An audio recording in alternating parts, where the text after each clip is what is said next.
Good morning, ladies and gentlemen. Good morning. If I could get everybody to get their coffee and donuts in hand, take a seat, we'll get started here shortly. You folks ready? I think Chuck's wired up already on the mic, so I'll talk a little extra loud so you can hear me, but I just want to take the opportunity. My name's Jeff Stepp. I'm the director here at the museum. Certainly want to welcome each and every one of you to the museum this morning. To cover some preliminaries, should we have an emergency, there are exits behind you on the north side of the building, of course the front door, and exits at either end of the hall to your right. Should you require them, the restrooms are down the hall and to the left. Point that way, Master. That's good. That's good. No, a picture's worth 1,000 words. And want to make sure you feel free to take advantage of the coffee and pastries and everything so that I don't go home fatten up either myself or my dog. We'd ask too that if you have cell phones with you this morning, if you'll kindly turn them completely off. We found that it can interfere with our sound and video equipment here, so if you got cell phones, if you don't mind, turn them down. Also, if I could ask you, Tyler, to make sure the phones are off, and Jan up front, phone off up there. Okay, good. And also, if you don't mind, we're going to try a slightly different format for this today to accommodate Bill's recording. If you have questions or comments you would like to make during the course of the program, if you would just hold them to the end of the program so that we might be able to get a mic to you and the exchange can be part of the video that's being made of the program this morning. I want to thank Bill Tate in particular back there, the man with the headphones, not hearing a word I'm saying, but I understand he's an expert lip reader. So, Jeff, I hope you'll handle the microphone to the audience. Well, I'll either do that or my fleet-footed grandson will. One. I don't know if the cord will read, but we'll give it a shot. Okay, which mic will we use for that? The one right in front of you. This The one. recording mic. Very good. The one that's taped down so securely. The cordless, whichever. Maybe Okay. the cordless would be better. But at any rate, Bill is the fellow responsible for that fantastic Facebook page, Caldwell. Yeah, Caldwell In and Now. So I'm sure most everybody here has visited that Facebook page. Now and then, I reverse it all the time. But if you haven't visited that page, you really need to do so. It's a treasure trove of photographic history of our county. Today's program will highlight Jeannie Cline and Charles Trapman's latest work, Pitch Perfect in the 50s. And they're going to be available after the program, I believe, to autograph books and hopefully sell a few. You'd like to very much to do that as well, I'm sure. So you folks feel free to linger a little bit after the program and chat with them and enrich their bank accounts a little bit if you possibly can. Both Jeannie and Chuck, of course, are alumni of Lenoir High School, which provides them a personal and unique perspective on the subject matter of this book and some of their prior works as well. The memories of the Lenoir Junior High School Band Chorus and the Lenoir High School Band and Glee Club are some I suspect some of you in the audience will share and hopefully will bring back fond memories during the course of their talk here today. I'm going to call Jeannie up first. She has a few comments, but first of all, let's welcome them both to the museum this morning. Thank you. Always got to have some technical difficulty. All right, Jeannie, it's all yours. Thank you, Jeff. And I want to thank everyone that's here. You're here in support largely of our Caldwell Heritage Museum. that's what we're all about. And history is so important. We're trying to make our museum well known to everyone in the community, everyone in Caldwell County, and as well those outside Caldwell County and the state of North Carolina. I would first of all, before I even begin saying anything, like to bring up Mr. Steve Austin, who is a graduate of Hudson High School, but has volunteered to sing the Lenoir High School alma mater.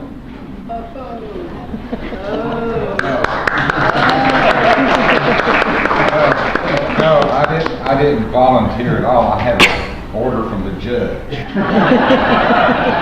last month, and this was hard for me because at my age, learning a new song and it being the Lenoir High alma mater, and I'm from Hudson, it was all I could do to keep putting on a green shirt today. I checked this piano the other day, Let's get that thing on microphone. and it's terribly out of order, out of tune, and it probably is worse out of tune. It's more out of tune than you are. So we'll just forego the piano. Now, how many of you are Lenoir High people? Congratulations. Great. You're going to carry the chorus this morning. Let me just review the words and the tune a little bit. I'll just kind of sing it low and so you can hear the words again. Maybe you haven't heard them in 75 or 80 years.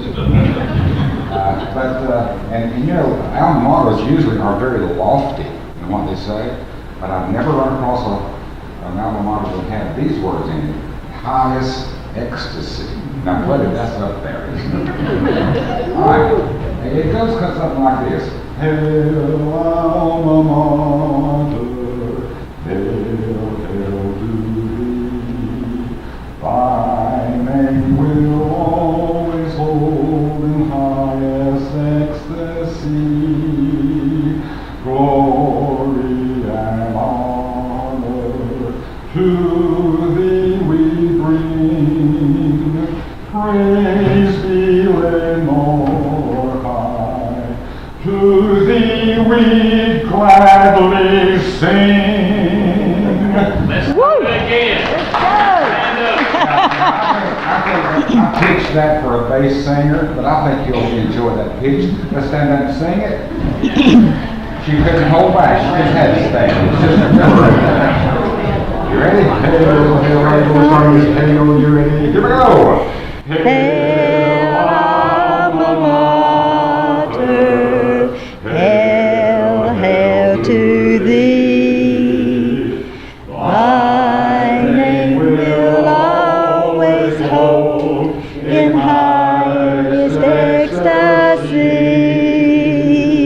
Glory and honor to thee will bring. Praise be Lenoir High. To thee the godly sing. Woo!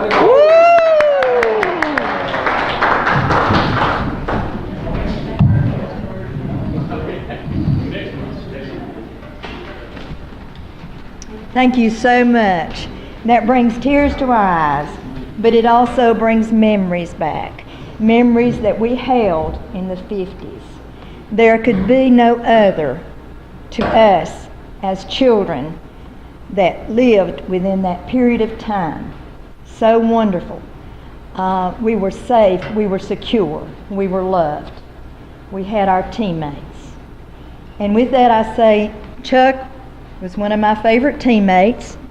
He kept to himself a lot, but such a wonderful friend. When I started writing years ago, I didn't know which direction that the Lord would take me in.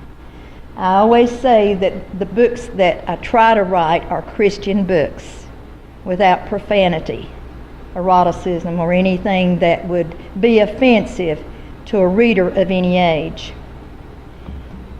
One of the earlier books that was written was Our Childhood at East Harper Elementary School, A Precious Time.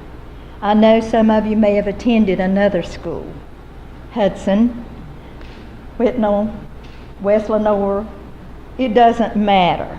We're all children of a time period that I keep reminding how precious it was.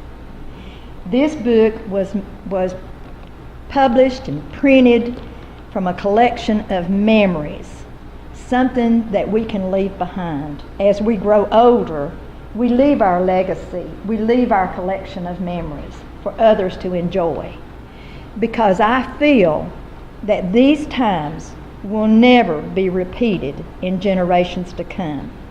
So we lift them up and we remember them and we share them, and we're so thankful that, again, we were able to experience those times. Our childhood at East Harper Elementary School. And then there's a book, Christmas in Lenoir, that I wrote. This was last year when our teammates, right Chuck, came together. Wonderful Lenoir High School teammates came together to help a person who was financially distraught, handicapped, and unable to pay her bills.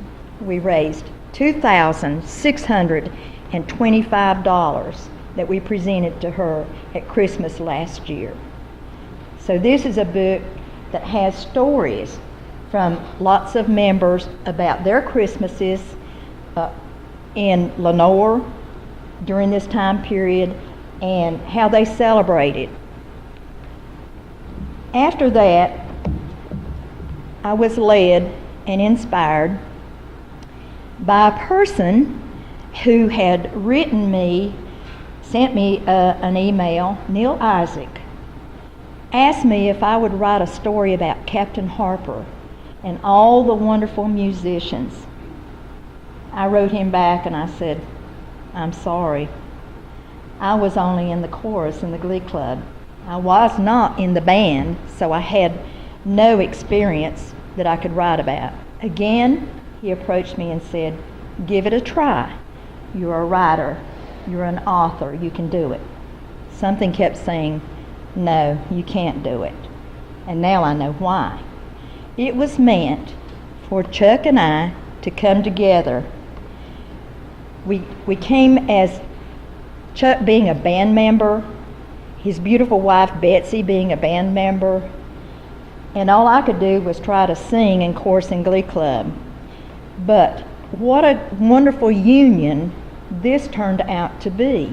Chuck and I are entirely different writers. Our writing styles are very different. I like to write about people just coming to life on the page. As you turn it, each page you turn, you're with that person and you share that person's feelings and their thoughts and their lifestyles, the personalities, characteristics, so very important. Chuck, on the other hand, is the one who likes to dig up the facts and do the research and put it all on paper so that others will know the history behind a certain band or a certain person, or, he can just pour all that out. So when I met with Chuck and asked him, can we write a book about Lenoir Junior High School band? That was first, because East Harper had already been done. So to follow that lead, it had to be Lenoir Junior High School. This museum, this wonderful building that is so packed with history, artifacts, memories, everything that we can cherish, everything that we can hold on to, was once our Lenoir Junior High School chorus building and our band building. And those that were in that band at that time in the 50s remembered how they practiced. Chuck once said that he went upstairs. Being a percussionist, he played his drumsticks on the landing windowsill upstairs. Thank you. Those are just precious memories. Something you may not think about if you weren't in the band, but if you were in the band, then you would relate to that.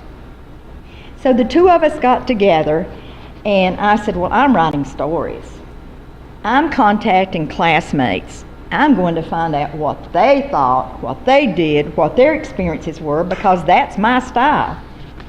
And Chuck agreed. He said, okay, I'm going to do research. I'm going to tell about the history of the band. I contacted one of my classmates. All this is done basically through emails. One of them was our former Lenoir architect, Tom Oakley. And Tom remembered a spring festival song that he said remained strong in his heart. Oh, those North Carolina hills, how majestic and how grand, with their summits bathed in glory, like the Prince Almighty land. Is it any wonder then that my heart with rapture fills as I stand once more with loved ones on those North Carolina hills? Oh, those hills, beautiful hills, how I love those North Carolina hills. If o'er sea or land I roam, I still think of happy home and my friends among those North Carolina hills. I never would have been able to have remembered that song, or that poem, that prose, but Tom did. And that's what was so invaluable to all of us, was how these memories come back and how they shared. And we're not through yet. We're still going forward with some more history about Lenoir and in the 50s. Our Judge Beverly Beale contributed the story of his son Jonathan Beale, who has accomplished so much. Jonathan is back here. Everybody wants to see Jonathan. Okay. And I want to read what Bev has written in the book. I don't want to read too much from the book because it'll spoil the surprise. But drawing on the rich musical heritage of Caldwell County and the surrounding area, the James C. Harper School of Performing Arts has provided high-quality musical and performing arts instruction that has fostered the creative instincts of its students. Through individual and group classes, rehearsals, recitals, concerts, and workshops, the school continues to offer a nurturing environment for students of all ages, abilities, backgrounds, and financial circumstances. I don't know if all of you are familiar with the James C. Harper School of Performing Arts, but I suggest that you learn more about its function and what it offers and how incredible that can be for students of different ages. Right, Jonathan? They range in different ages as you teach them. Okay, if you didn't hear, Jonathan said that he has taught students from age 7 up to his dad's age. That's admirable. Last night from him in music appreciation. I got homework. In addition, John teaches beginner piano. He initiated and still works for the intermediate and beginner summer music camps at the Harper School. Jonathan is also the nephew of David and Millie Beale, who reside in Mount Airy, North Carolina. And we're sorry that David and Millie can't be with us today. They did attend last year's presentation, and we were so happy to see them. All right, one more entry I want to tell you about. I wish Harvey Dancy were here this morning. Harvey's wife, Shirlene Cooper, many of you might have known, she graduated in 1963. Harvey wrote this about his wife.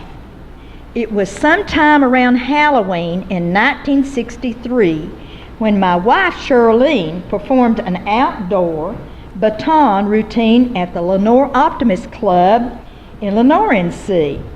2 flatbed trailers were delivered and placed side by side to form a stage.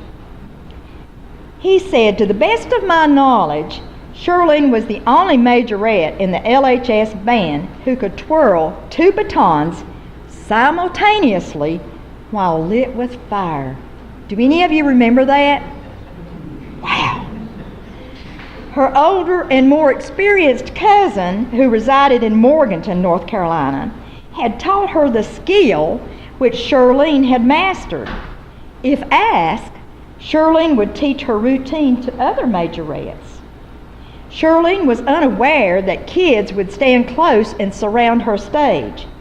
She feared the possibility of dropping one of the fiery batons into her audience. However, the performance was skillfully done without accident, and she received loud cheers and applause for her routine. I'm not going to read any more stories. You have to buy the book to see what else is said. And when you do buy the book, I've got all the information over on the table. 25% of the sales goes back to the museum. And there's a donation box if you feel generous enough today that you want to drop some money in the donation box, then we appreciate that. All right. One night, Jeff Stepp, where is Jeff? Back here. Jeff Stepp, our museum director, was here. I believe it was like midnight. I'm a night owl, and I do most of my writings, it could be 8 o'clock at night to 8 o'clock in the morning, who knows. When inspirations hit, and you're my age, you got to go with it. You got to type it, or you'll forget it. Then, this museum was the Davenport Women's College, Lenoir Junior High School band building and chorus, as I've said before. Now, Caldwell Heritage Museum. These are the words from Jeff Stepp. When he sent them to me, I copied it into the book. I thought these are too invaluable to not include. Sometimes when I work alone in the night at old Davenport, I seem to hear the faint echoes of the joy and laughter that once filled the old college building we inhabit, and which holds our precious relics from the past. For me, the past is as real as last week's news. People who were bone of our bone and of the blood that yet flows in our veins, broke a path to the future for us. Surely their stories are worthy of our remembrance and to generations yet unborn. It pleases me greatly to share with those who care to distance themselves, at least occasionally, from the demands of the here and now, and cast a backwards glance. It is gratifying for me in so many ways, but none more than the opportunity I gain by my association with those I meet along life's journey. We're very pleased, we're very blessed to have a museum director that is so filled with so much historical knowledge and information.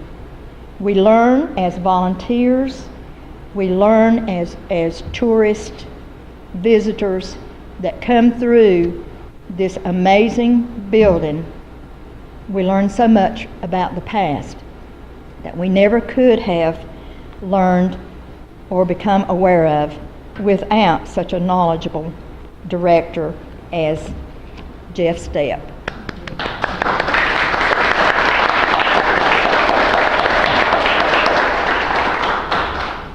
Now, I've done my little spiel, and I'm going to turn this over to Chuck, who is going to give us a PowerPoint presentation. He's going to teach you, he's going to inform you of the past band history. Let me adjust his microphone.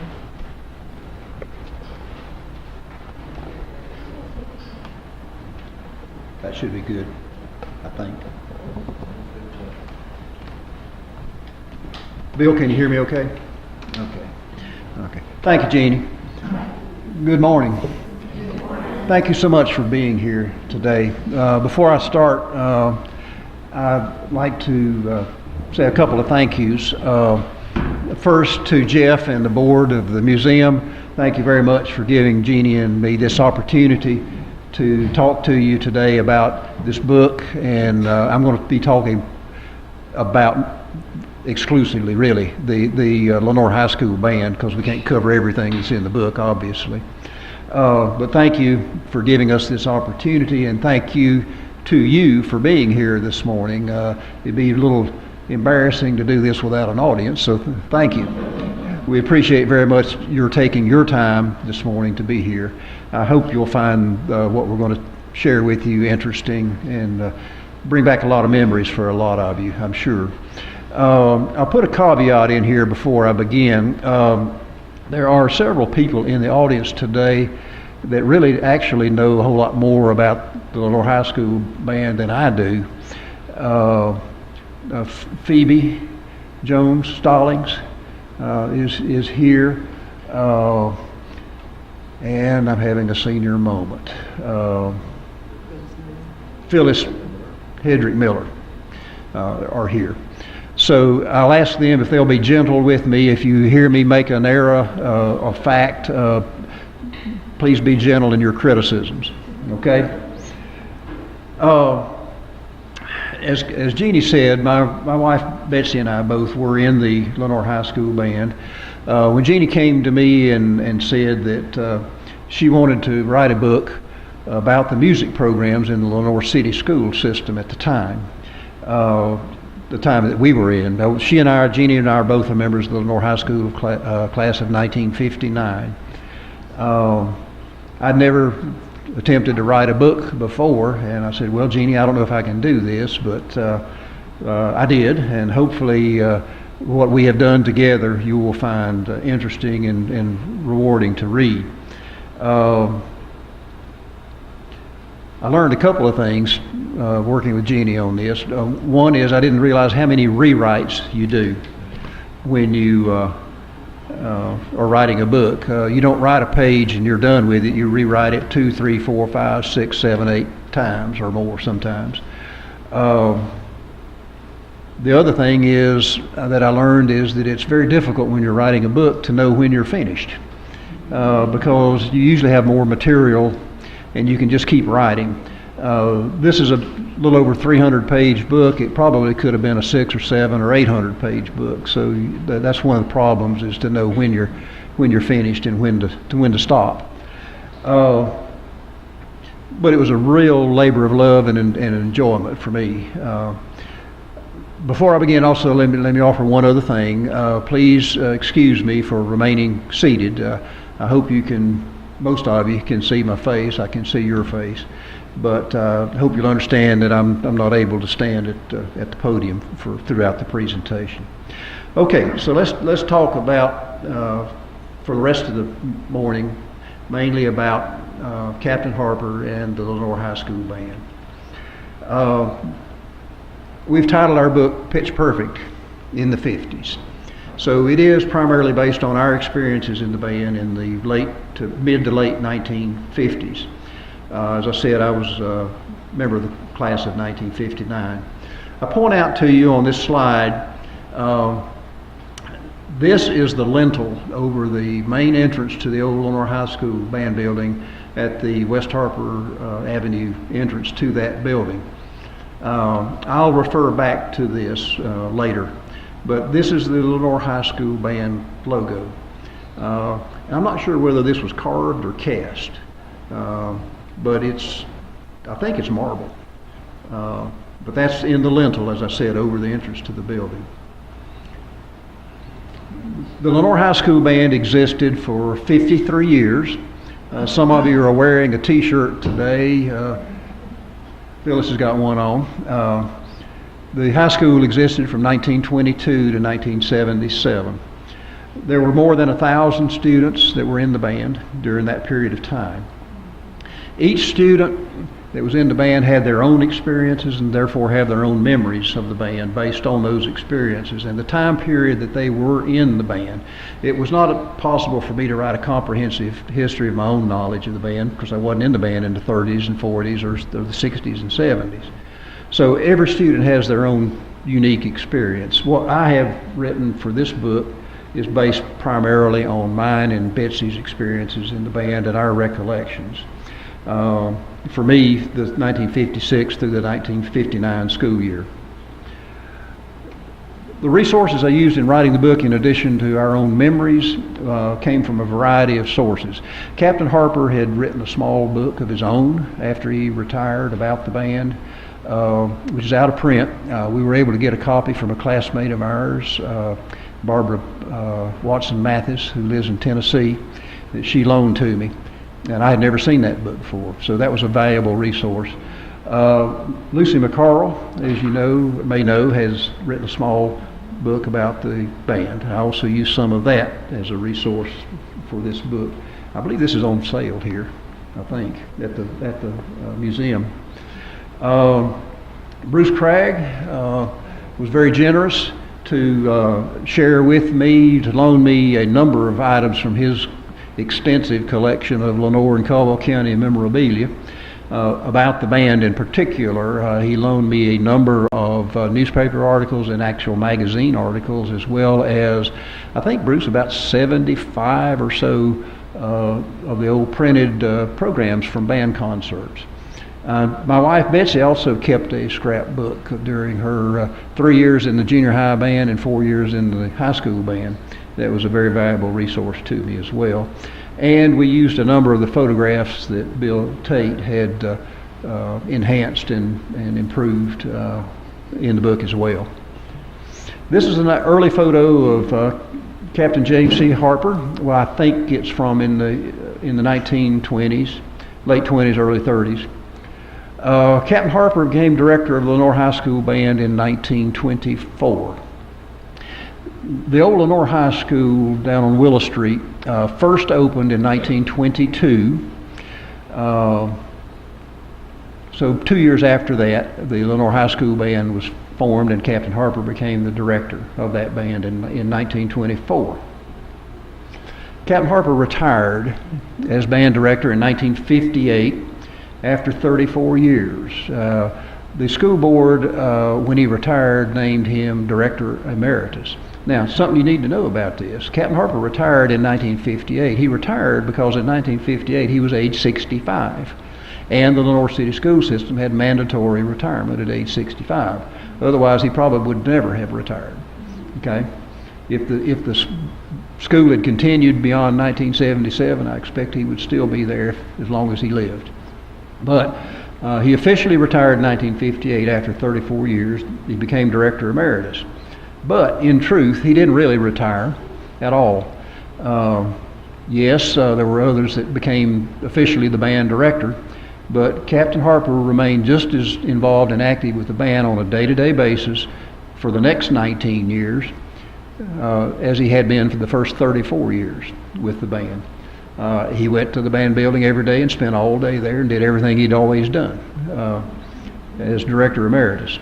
So Captain Harper devoted 53 years of his life to the Lenoir High School Band. And that's probably the most salient point about the history of the band and why it was as accomplished a musical organization as it was. Captain Harper, Captain James Cunningham Harper. Captain Harper served in the U.S. Army in World War I and attained the rank of captain, which is why he was called Captain Harper for the rest of his life, is because of his service in World War I. Back then, at that time in the early 1900s, it was customary, if you had held military rank, to be called by that rank for the rest of your life. Okay. Captain Harper joined in about 1920. He joined the newly formed Dysart Kendall American Legion Post 29 band, or he joined the post at first. I think by the time that he joined the post, I think they already had a band established. The band had been formed early on by the American Legion Post. In 1920, a couple years after the end of World War I, most of those who were in the American Legion Post who had served in World War I were, they were 18, 19, 20, 21-year-old young men. When they came back to Lenoir after the war, Many of them got married shortly and began their families. The American Legion Band existed for a few years, 2, 3, 4 years, but very quickly interest in the band waned as the members of the post got married and began their families. So the band shrank and its membership dwindled and reached a point where the American Legion the post decided that they would disband and give all their instruments to the Lenoir City School system in 1924 if Captain Harper would form a new Lenoir High School band, which had not existed, of course, previously. Captain Harper was born in 1893 at the family's home, Kirkwood, which is up at the end of Church Street, as presently is the site of hospice. He was the scion of, I think you all know, a very prominent furniture manufacturing company, family, which owned Harper Furniture Company.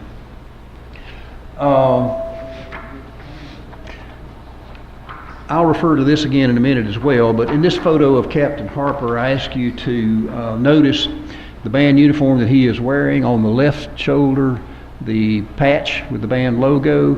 On the cap, the metal medallion there with the band logo. On the lapels is the metal lyre insignia or emblem, which is the emblem of a music instructor. And I'll come back to that in just a little bit later in the presentation. Okay, Captain Harper's great-grandfather was James Harper, was one of the founders of the town or city of Lenoir. When Lenoir was formed, Caldwell County was formed out of parts of Wilkes and Burke County in, I'm having a senior moment now, 1841. James Harper was one of the founders of the town of Lenoir. Captain Harper's grandfather, G.W.F. Harper, George Washington Finley Harper, was born in 1834, died in 1921. I'll come back to that in just a minute. I said Captain Harper was born in 1893. Captain Harper graduated from the Lenoir City Schools system in 1911. He was 18 years old at his graduation from high school. Now, when Captain Harper went to school, he went to what was the Lenoir Graded School, which is a 3-story building located where the First Baptist Church is today. Back then, there was no 12th grade. There was only 11 grades. I don't know, I haven't been able to find out how many students were in Captain Harper's graduating class from the Lenoir City Graded School System in 1911, but I do know that the first class to graduate from Lenoir City Schools was 1907, and there were 4 members of that graduating class, 4 members.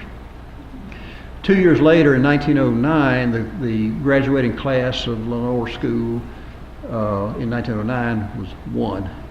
There was 1 member of that class.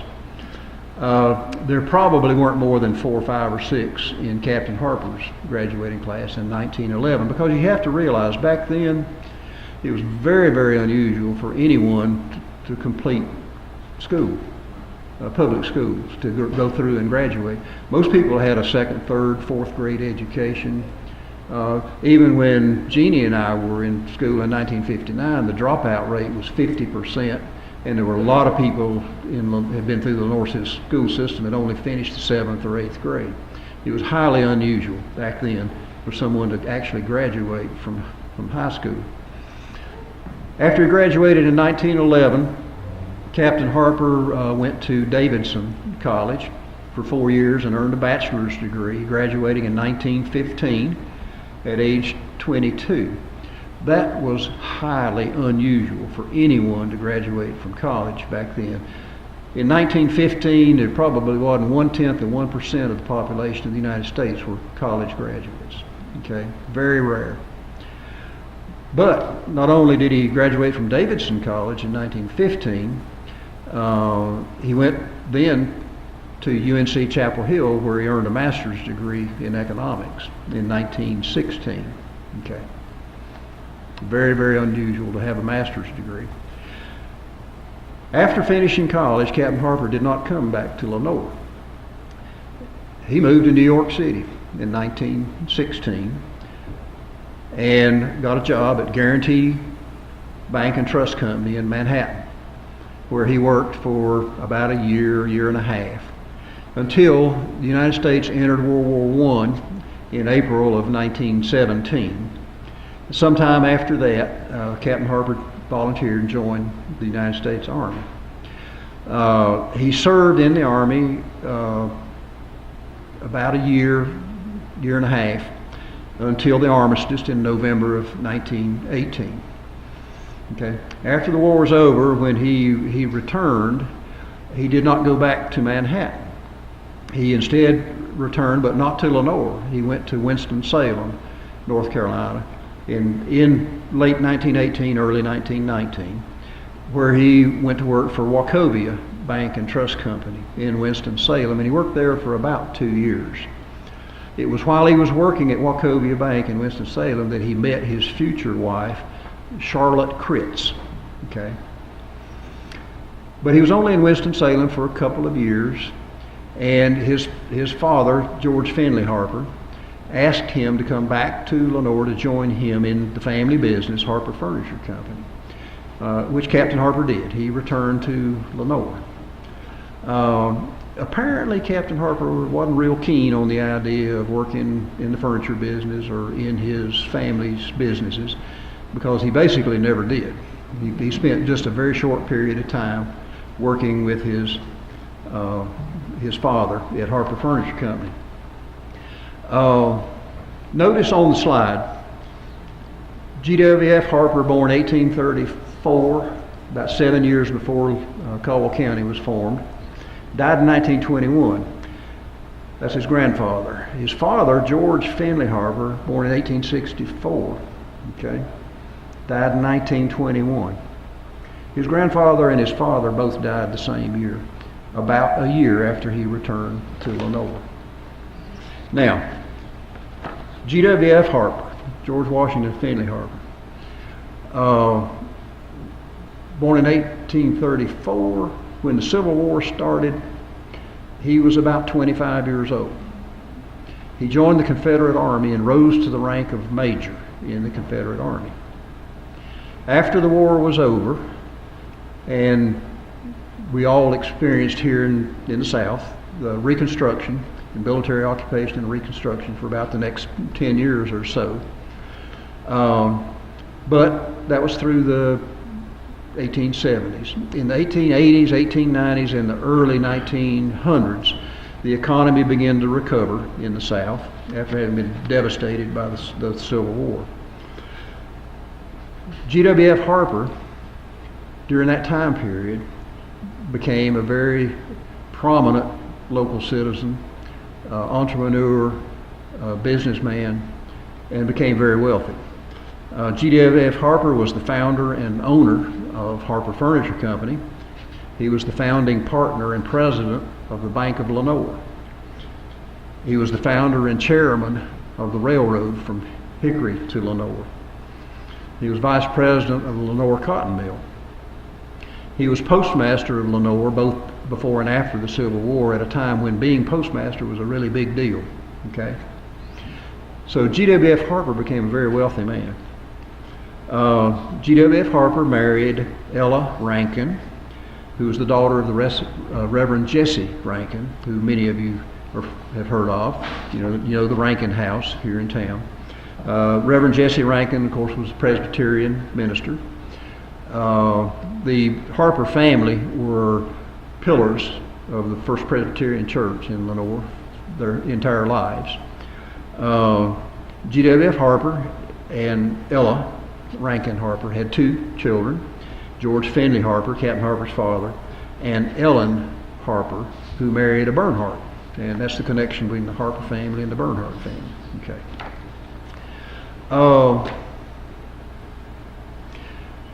Captain Harper, as we say here, agreed in 1924 to direct the new band until a permanent director could be found. And this was after his parents, his grandfather and father had died. Captain Harper agreed to be the band director. He didn't want to be in the family business, really. Okay. Actually, Captain Harper was asked and served as the principal of Lenoir High School in the beginning.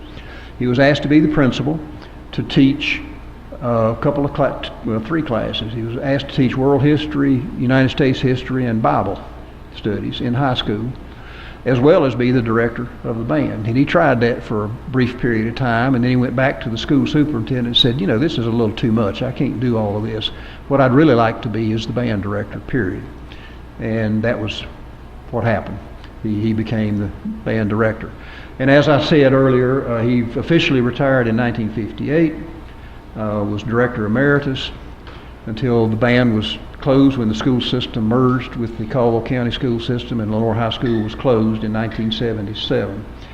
And during that 53 years, Captain Harper, as I say here, poured his heart, soul, and his worldly goods into the band for 53 years. Now, notice I said worldly goods, okay? Captain Harper was a very wealthy man and a very generous man. When his grandfather and father died in 1921, he inherited his share of both of their estates. So Captain Harper, by inheritance, was a very wealthy man. He owned or had financial interests in many organizations, including Bank of Lenoir, Lenoir Industrial Bank, Harper Furniture Company, Lenoir Cotton Mill, and Carolina and Northwestern Railway Company. Okay.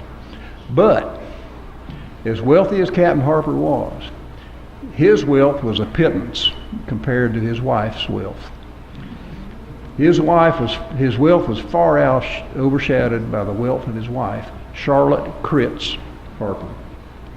Now, who was Charlotte Critz Harper? I said that Captain Harper met his future wife in about 1919, 1920 in Winston-Salem when he was working for Wachovia Bank and Trust Company. Charlotte Critz was born in 1897. She's 4 years younger than Captain Harper. Her name was Charlotte Reynolds Critz. Okay. Charlotte Reynolds Critz was the daughter of Lucy Burroughs Reynolds, who was the sister of Richard Joshua Reynolds, R.J. Reynolds, and William Neal Reynolds. The Reynolds family in the late 1800s and early 1900s was the wealthiest family in the state of North Carolina, the entire family. It wasn't just R.J. Reynolds, it was all his brothers and sisters were extremely wealthy. In my research, I discovered that at one point in time in the early 1900s, the R.J. Reynolds Tobacco Company by itself paid 30% of the total income tax revenues for the state of North Carolina. Okay. R.J. Reynolds and William Neal Reynolds and their families in today's dollars would have been not billionaires, they would have been multi-billionaires. Okay. So Charlotte Reynolds Critz was a pretty wealthy woman through her family. Okay.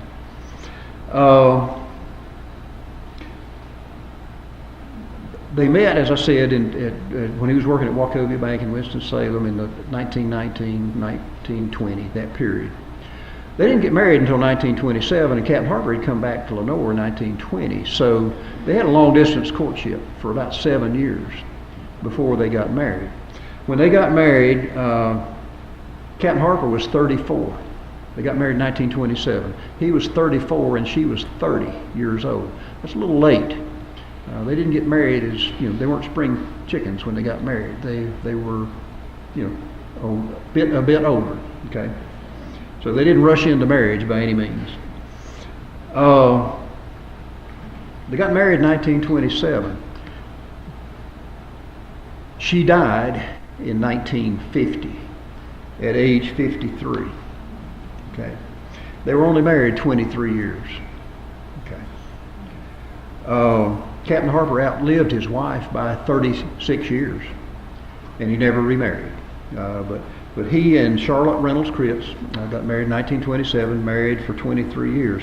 They had 4 children. At the time that she died in 1950, the oldest was named Lucy. That's for the grandmother. She was age 20. When Charlotte died, when their mother died, James was 18 years old. George was 16 years old, and the youngest, Charlotte, named for her mother, was 14 years old. So they were basically teenagers at the time that their mother died. Okay. So,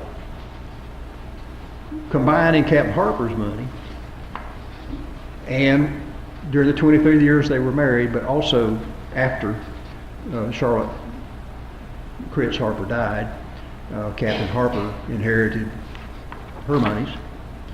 Captain Harper's and his wife's monies were used generously to fund most aspects of the Lenoir High School band throughout that 53-year period. There's two mysteries about Captain Harper that I hadn't been able to find an answer about, and it's the how and the why. Captain Harper agreed to be the band director of the newly formed Lenoir High School band. There had been no music program in the Lenoir City school system up to that point in time.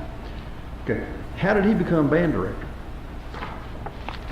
You tell me, how did he know how to teach kids that had never picked up an instrument before how to play oboe or trombone or trumpet or whatever, any instruments? Captain Harper wasn't a musician. How did he train novice school musicians? For the first 8 or 10 years, until about 1935 or so, he was the only band leader. They didn't have any assistant band directors at that time, during that early period. Captain Harper was not a trained professional musician, and he was not a trained music educator. He had learned to play the violin and read music while he was at Davidson College. Okay? And he was self-taught to play the flute. When he came back to Lenoir in 1920 and joined the Legion Band, it was a band. They didn't have string sections. He knew how to play a violin a little bit, but they didn't have violins in the band.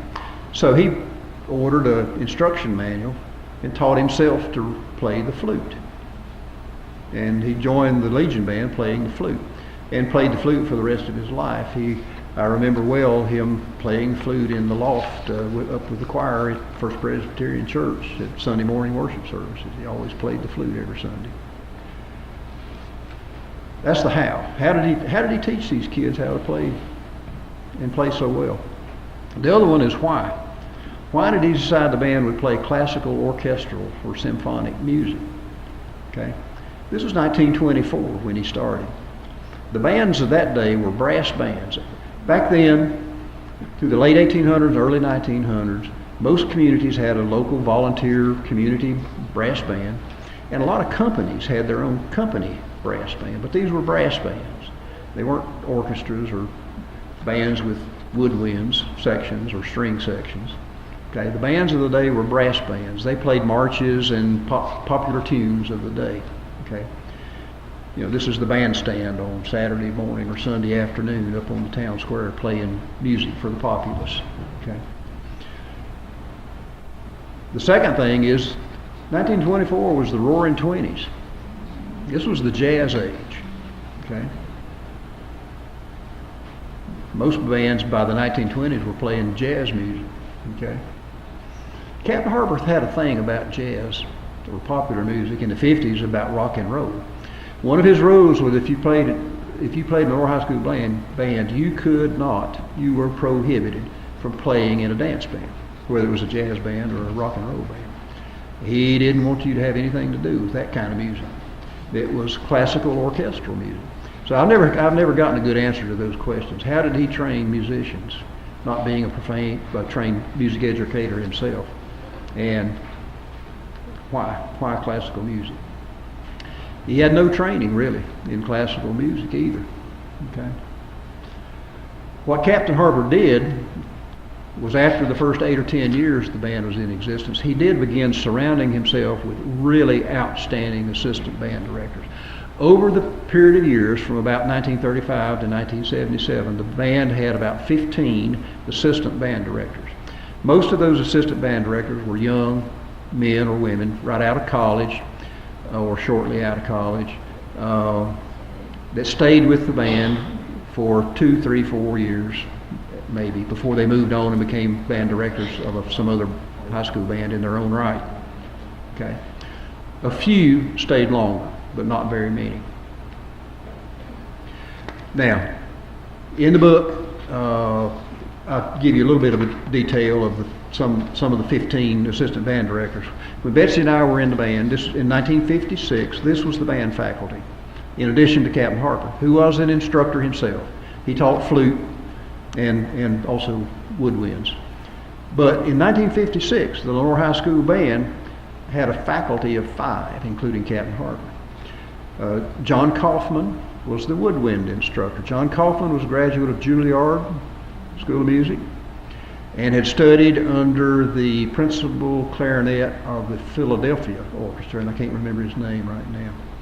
But he was a clarinetist and the woodwind instructor.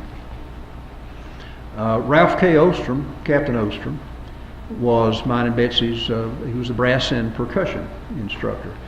I don't know exactly where Captain Ostrom got his early musical training, but I do know that in the late 1930s, Captain Ostrom, now listen to this folks, Captain Ostrom was the solo cornetist in the John Philip Sousa's band. Now, folks, you don't get a whole lot better than being, as a cornet player, than being the first chair cornet, solo cornet player for John Philip Sousa. Now, this was at the end of Sousa's career, about the last 7 years that Sousa had his band. Ralph Ostrom, and being solo cornet also meant you were the assistant director of John Philip Sousa's band. This was our brass instructor, folks. George W. Kirsten, Jr., George Kirsten, always known as Mr. K, very beloved and well-liked man. Mr. Kirsten was a graduate of the Ernest Williams School of Music in Brooklyn, New York. Ernest Williams was one of the top 3 cornetists in the country at that time. Mr. Kirsten was a cornetist as well. He became an assistant band director and was the junior high school band instructor here in this building and the marching band instructor for the high school band. And then Phoebe, dear, Phoebe was, at this time, was the band secretary and music librarian.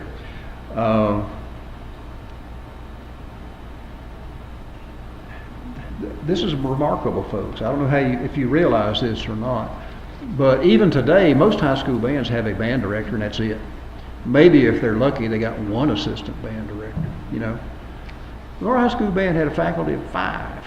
You know, full-time woodwind instructor, full-time brass and percussion instructor, full-time band secretary and music librarian. Okay, unheard of. This is the Lenoir Junior High School Band in 1954. Pictures taken out here on these steps right outside this building. Point out to you just something real quickly. The percussion drummers are kneeling here in front of the front row. On the left here, the young lady kneeling down there, that's my wife, Betsy. She was in the 8th grade at this time. Over here, second from the right, kneeling, the little geeky kid, the nerd that's sitting there is me. I was in the 7th grade. Right here is Catherine Menifee, who became a professional, well-renowned flutist. Right here, holding a saxophone, is Joe Robinson. And I talk in the book about how it was that Joe Robinson got switched from playing the saxophone in the junior high school band to playing the oboe.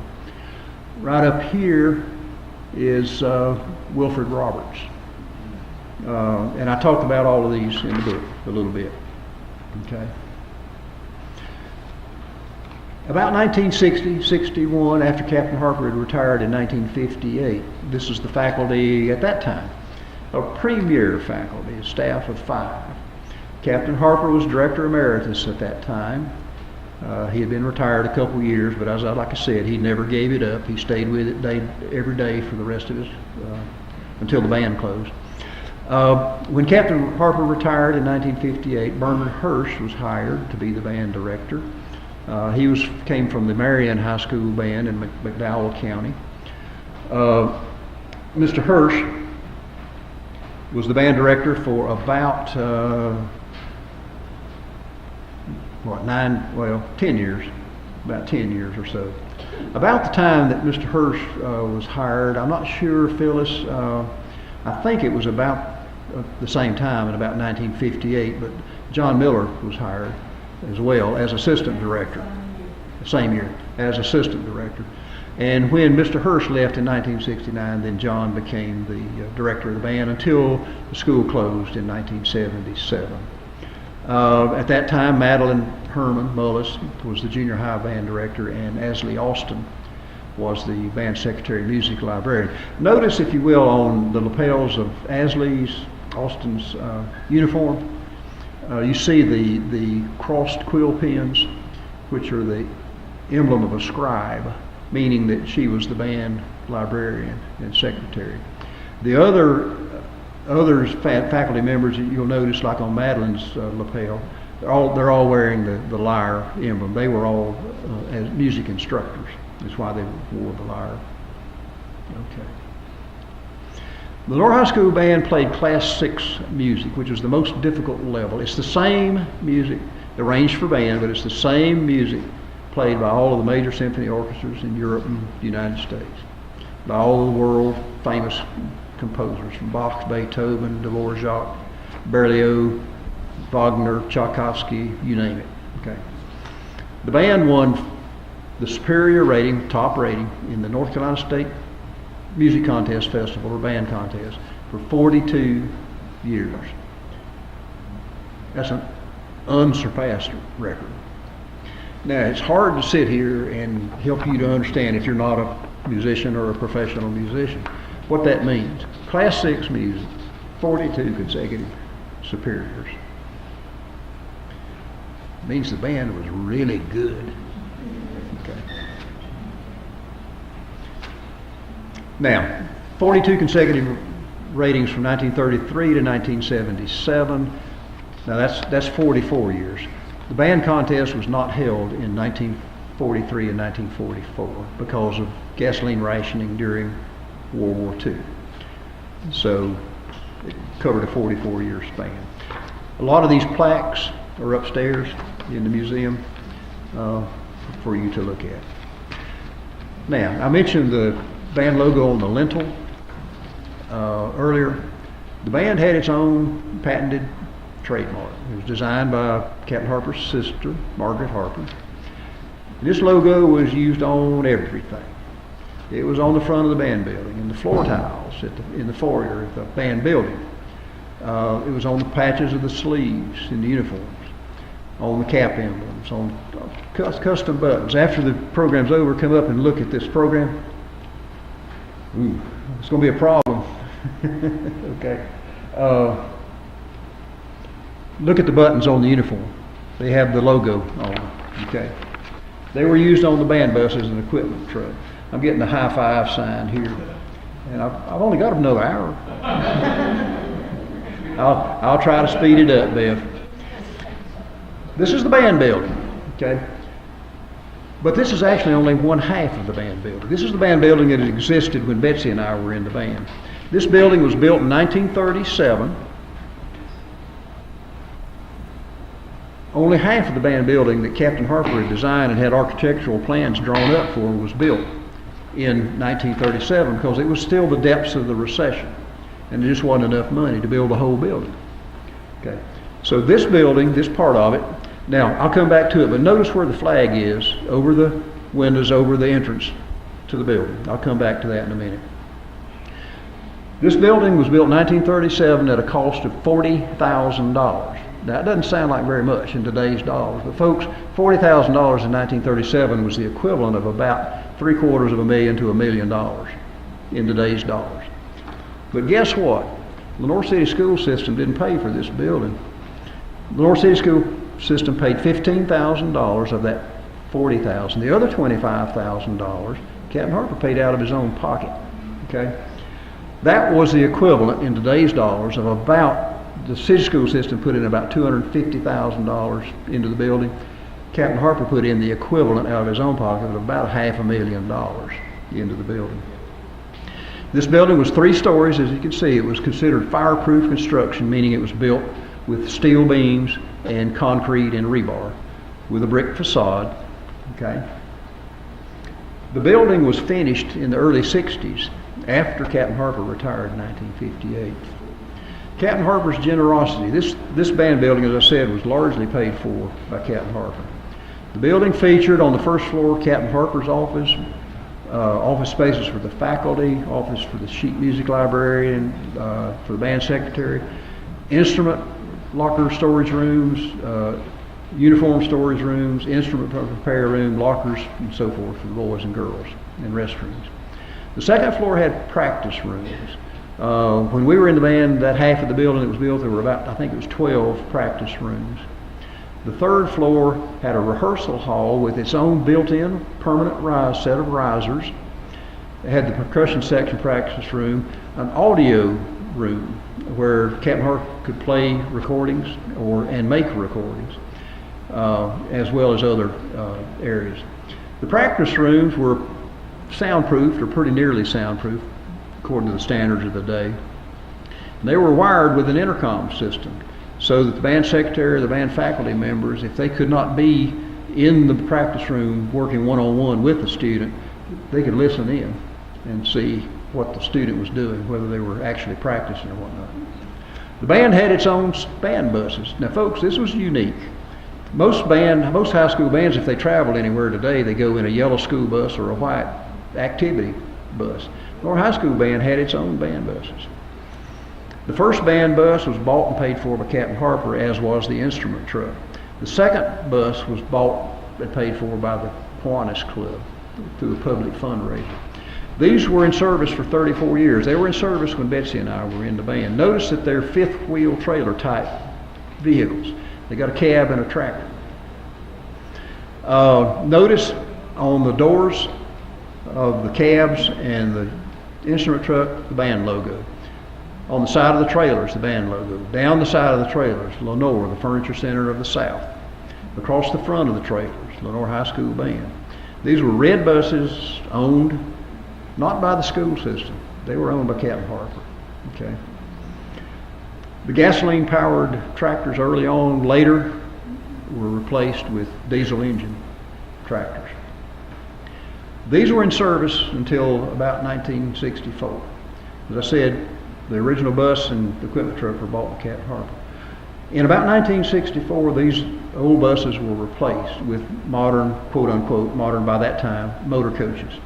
There were now 3, because these buses had a smaller capacity than the 2 older buses. The older buses could carry about 40, and there were 2 buses, one for the girls, one for the boys. Okay. By this time, it took 3 buses, because these buses only had a capacity of about 34 each one. Notice in the building, this is in front of the band building. Notice where the flagpole is. Okay, you can see the band building's been finished now by 1964. Okay. Notice on the front of the buses, the band logo on the middle one and the right one. The one on the left was a more recent model, and the front didn't allow space for the logo, so they just put Lenoir High School Band. The band instrument truck, of course, was replaced. But here again, notice the Lenoir High School Band logo on the side. Another unique thing about the band, no student had to buy their own uniform. Captain Harper bought and paid for the uniforms. And they weren't cheap instruments. He bought the top of the line. The flutes that he bought for the band were nickel flutes. They were top-notch instruments. Okay. This band, Lenoir High School Band, had 3 sets of uniforms. A lot of bands today struggle to have 1 set of uniforms. They had 3 sets of uniforms. We had a concert band uniform that was never used outdoors. We had 2 different sets of marching uniforms, plus a greatcoat, kind of like the West Point greatcoat with a cape. All this was bought and paid for, maintained and repaired by Captain Harper. Band faculty salaries were mainly paid by Captain Harper. My mother was on the Lenoir City School System board, Lenoir City School Board. I asked my mother years later, and Don Lackey, who was on the board, how much money was put into the Lenoir City School System budget each year for the band. And she said very little. She said we basically paid Captain Harper's salary, which he donated back. Okay. And in addition, Captain Harper truly recruited really outstanding music educators, and he paid their salaries, some salary supplements. Okay. Why was the band so good? Well, number one, Captain Harper's leadership for 53 years and his devotion to the band. Number two, money. You have to admit that had a lot to do with it. The teaching faculty, the instruments, the facilities, equipment, including the band building, that had a lot to do with it.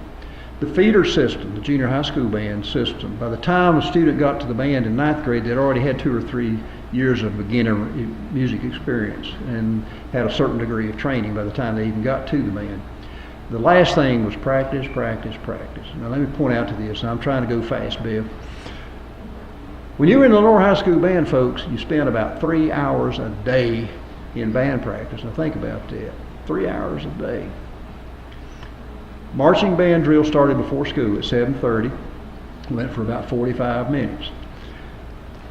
You had back then you had 6 periods a day, 3 in the morning, 3 in the afternoon, one of which was a study hall, so you had 5 academic classes plus a study hall. If you were in the band, you didn't have a study hall. You forfeited your study hall and you used that as an hour of individual band practice, working one-on-one with band faculty members or independently. The last period of the day, every day, was band rehearsal. So that's basically 3 hours a day. Plus, section rehearsals were held immediately after school once or twice a week. Band's not all we did, but it was a lot of what we did in school. Now, this is what I took in school. Band was one of your 5 academic classes that you got academic credit for. Okay, so I took 4 other classes plus band. The years that I was in the band. We had a pretty good education back then, okay, but it wasn't just all band.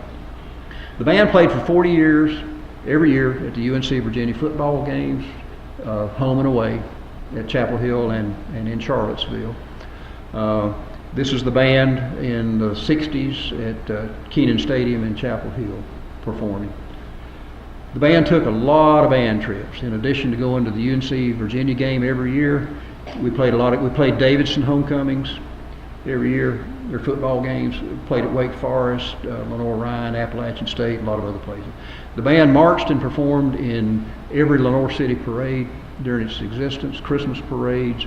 Back in the 30s and 40s, there were big 4th of July parades at every home football. The band played in the inaugural parade in Raleigh for every governor for 40 years. Back then, governors in North Carolina could only serve 1 term, 4-year term. So every 4 years, we performed in a governor's parade. In addition to many other places that we performed, Washington, D.C., Annapolis, Maryland, and so forth. All of this is in the book, plus more details. This is the band marching in the inaugural parade for William Umstead. This picture's up hanging up on the wall up here in the stairwell. We played 4 minimum, sometimes 5 or 6 concerts every year. An annual autumn and Christmas concert, a spring concert, and a commencement. This was not for commencement exercises. This was a commencement band concert. All over North Carolina, and of course at the North Carolina State Band Contest each year. This is a couple of pictures of the band. The lower picture, the percussionist standing at the rear. The second one from the right is me. The band instrumentation varied somewhat from year to year. You notice in the bottom picture there's 4 sousaphones or tubas in the back. In the top picture there's 7 sousaphones. In the bottom picture there's 3 you can see. There's 3 percussionists standing. In the top picture there's 12 percussionists standing. So the instrumentation did vary a little bit from year to year, but you had to fill certain slots, and that's why Joe Robinson became an oboe player. They didn't have an oboe when he joined the band in the 9th grade, and they switched him over to the oboe. Okay, most of the band members, of course, didn't do band as a career, but many members did come on, and this is one of the legacies of Captain Harper. We do in the book a brief musical biography of 12 of the most prominent alumni of note from the Lenoir High School band, and they're listed here. We're running out of time, or have run out of time, so I'll skip this, but I want to take just a minute, because this is important, folks. Ross Talbert, class of 1956, played tuba in the Lenoir High School band. Ross Talbert retired a few years ago after 34 years as the principal tubist of the Minneapolis Symphony Orchestra. Frankie Knoll, class of 57, was the first chair clarinetist in the band. She went to Converse College, graduated with a degree in music, in voice. She studied under Gertrude Blackwell here in Lenoir. She went on to become a very well-known and prominent opera singer with the Metropolitan Opera in New York City. She also taught voice and sang in opera in France and Belgium for about 9 or 10 years. Joe Robinson, in Betsy's class of 1958. Joe never went to a music conservatory at all. He later auditioned for and was hired as the principal oboe of the Atlanta Symphony, and he then later auditioned and got the job as the principal oboe of the New York Philharmonic Orchestra, where he was the principal oboist for 27 years. Wilfred Roberts, in my class of 1959, just retired last year after working for 50 years as principal bassoonist of the Dallas Symphony Orchestra. You all know David Abernathy, who got a medical degree, became a doctor, but also continued his music career with Pudding Stone as the founder and producer of Pudding Stone. Dr. Doug Miller got his bachelor's, master's, and doctorate in music education, is clarinetist in the band. He's a professor at Appalachian State University. So there's a real legacy here from the band. This is a picture of Betsy. Her senior year when she was the first chair percussionist in the band. Chuck, I'm going to have to cut you off. I'm so sorry. Okay. I'm sorry. We try to hold these to a certain time, and the air conditioning here is not active. Do I hear an amen? Okay. And that's. But thank you, Chuck. Understand. Thank you, Jeannie.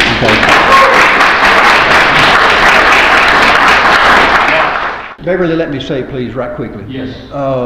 There's a lot more in the book than what I've covered in here. A lot more detail. Frankly, now I'm biased, of course, having been in the band. And this is a sales pitch, of course. But I think that anybody who was ever in the Lenoir High School band would really enjoy a copy of this book because it's a trip down memory lane for them. So I would encourage you to consider, and even if you weren't in the band and went to Lenoir High School, I'd encourage you to consider this is a pretty cheap Christmas gift. So if you know somebody that was in the Lenoir High School band and you'd like to give them a copy of the book for Christmas. Jeannie and Chuck will continue to be here right now and are available. I would pay money for Jeannie's autograph, but that's another story.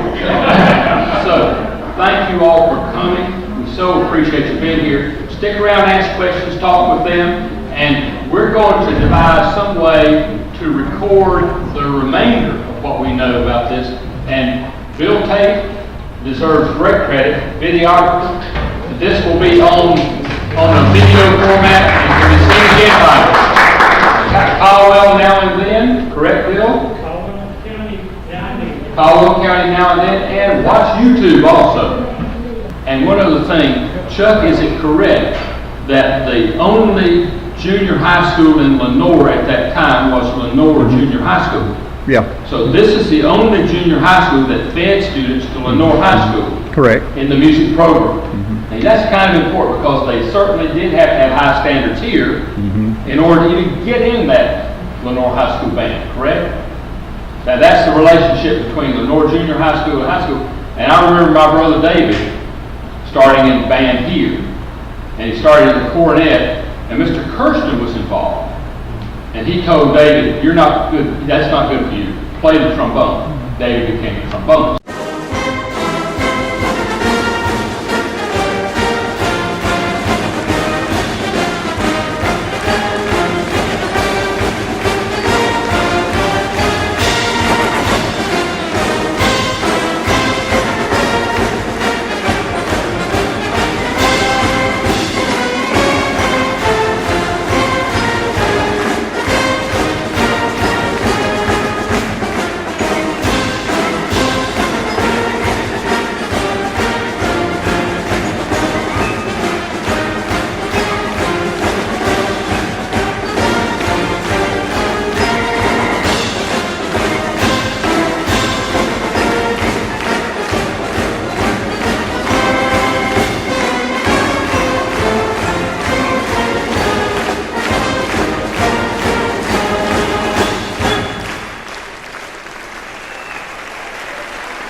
Hello, I'm Bill Tate with Caldwell County Now and Then on Facebook, where I have restored thousands of photos of Lenoir and Caldwell County, some of them going back into the 1890s. There's some videos on there as well. I'm also on the board of directors of our Caldwell Heritage Museum, and if you appreciate what we do, please consider donating your time, become a volunteer. We would really appreciate it. Thank you so much. Ladies and gentlemen, the alma mater,